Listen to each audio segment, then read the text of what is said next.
और पीछे पीछे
कभी खेल और खिलाड़ियों ने मौसम का ध्यान नहीं रखा है। हमेशा एक सूत्रता की बात की है। खेल के माध्यम से हम गांव और शहरों को अलग नहीं कर सकते, बल्कि यह तय बात है कि आज दूर सुदूर गांवों से भी उत्कृष्ट खिलाड़ी आ रहे हैं और अंतर्राष्ट्रीय स्तर पर अपना नाम रोशन कर रहे हैं। शाहपुर में ये टूर्नामेंट इस बात का घोतक है राकेश ओझा जी के नेतृत्व में कि आने वाले दिनों में यहाँ की प्रतिभाएं सिर्फ राज्य नहीं, राष्ट्र स्तर पर भी निखर करके आएंगी और आने वाले दिनों में इस शाहपुर को भी खिलाड़ियों के नाम से जाना जाएगा। आज अपराध और अनुशासनहीनता के नाम से जाना जाता था, लेकिन आने वाले दिनों में ये खिलाड़ियों के नाम से जाना जाए और गांव के बच्चों को भी वो सम्मान मिल सके जो देश के अन्य खिलाड़ियों को मिलता रहा है। हम ये प्रयास लगातार कर रहे हैं कि आने वाले दिनों में शाहपुर के कई मैदानों को आदरणीय राकेश ओझा जी ने गोद लिया है और उस सारे मैदान को उस स्तर का बनाएंगे जैसे राज्य स्तरीय मैदान होते हैं और उसमें फिर से नए खिलाड़ी, नए लड़के जुड़ करके आएंगे और राज्य और राष्ट्र का नाम करेंगे। धन की बात आप करेंगे तो इतना पूरा विश्वास है कि तरुण आयु को यदि मौका मिलता है तो वो कोई कारण नहीं है कि सदन में वो शाहपुर की आवाज उठाएंगे और शाहपुर के कल्याण के लिए हर संभव अपने दिन रात को एक करके अपने जान की परवाह किए बगैर शाहपुर के विकास के लिए वो सब कुछ दांव पर लगा देंगे और शाहपुर का विकास राकेश ओझा के नेतृत्व में ही निहित है। इस बात को जनता समझ रही है, हमारे प्रदेश के नेतृत्व भी समझ रहे हैं। सदन में जाते तो शाहपुर विधानसभा के लिए पहला एजेंडा क्या हो?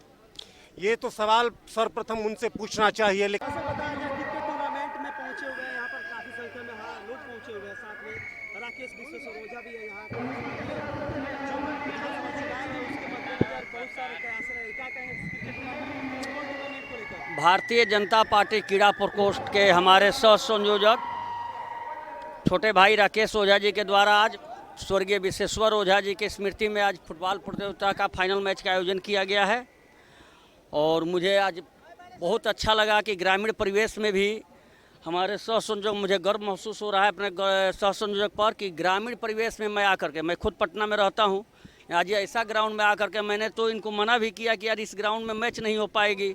इन पर खिलाड़ियों का जुनून और यहाँ दर्शकों का देख करके मैं अभिभूत हूँ। खिलाड़ियों को क्या संदेश देंगे? तो खेल को खेल की भावना से खेलनी चाहिए और हार जीत मायने नहीं रखता है। कभी ये वाली भी टीम हारती है, कभी हारने वाली भी टीम भी विजयी होती है। इसलिए खेल को खेल की भावना से खेला जाए और अनुशासन का पहला पाठशाला खेल के मैदान में ही हम लोग को देखने को मिलता है। अब बताया जाए फुटबॉल टूर्नामेंट आयोजन किया गया, कई लोग इसे चुनावी नजर से देख रहे हैं, क्या कहेंगे? देखिए, चुनावी नज़र से देखना तो ठीक नहीं है, लेकिन आप लोगों को पता होगा, जब आप लोग भी स्कूल में रहे होंगे अपने बचपन काल में, जब भी खेल पर लिखने के लिए लेख आता था तो आप लोग लिखते थे ये हमारे लीडरशिप क्वालिटी को बढ़ाती है। जब क्षेत्र का नेतृत्व का बात हो, वहाँ पर खेल कैसे पीछे रह सकता है। हम यहाँ की क्षेत्र के जो भी बच्चे हैं, जो यहाँ के भविष्य है, जो यहाँ के फ्यूचर है, उनके अंदर जो नेतृत्व करता है कि जो क्षमता होती है उसको डेवलप करने के लिए खेल से रिलेटेड जो भी चीज़ें होंगी मैं उन्हें शाहपुर में व्यवस्थित करूँगा। यानी ये चुनावी खेल भावना से आयोजित कार्यक्रम, खेल भावना का मुख्य मेरा जो लक्ष्य, जो आपसी सद्भाव है, वो खेल में कोई जात धर्म के खिलाड़ियों का पहचान मात्र खिलाड़ी के रूप में होता है और खेल जो हमारा सद्भावना समाज में जाना चाहिए उसका सबसे बढ़िया माध्यम है। खिलाड़ियों को क्या शुभकामनाएं? खिलाड़ियों के लिए हमारी शुभकामनाएं शुरू से रहती है, लेकिन मैं उनसे वादा करता हूं कि अगर 2020 में भारतीय जनता पार्टी की पुनः केंद्र में बिहार में सरकार बनती है, यहाँ का प्रतिनिधित्व भारतीय जनता पार्टी के हाथ में जाता है, हमारे परिवार के सदस्य हमारी माता जी के हाथ में जाता है, तो ये जितने भी आपने खिलाड़ी जो खेल का मैदान का स्थिति देखा है, इसको हम विश्व स्तरीय बनाने का पूर्ण प्रयास करेंगे।